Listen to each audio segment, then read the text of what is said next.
Tak, vsia buda už sa nám rysuje. Urobili sme dneska strechu, ktorá je zateplená.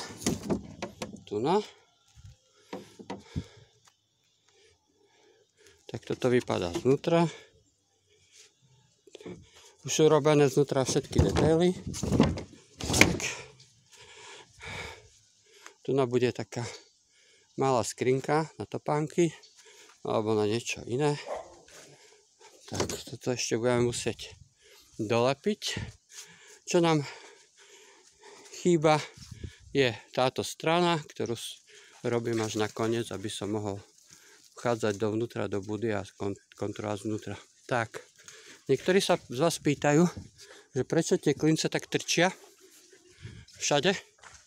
Tak to je taká bezpečnostná alebo istota, že pokiaľ by som niečo skazil a potreboval by som vyberať tie klince, tak sa mi ľahšie vyberajú, keď trčia trošku.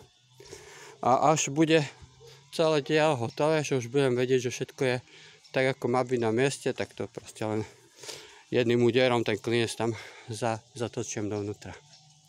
Tak, to je zatiaľ všetko.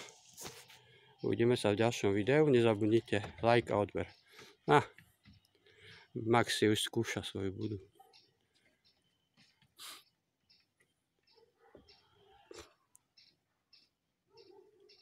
Max.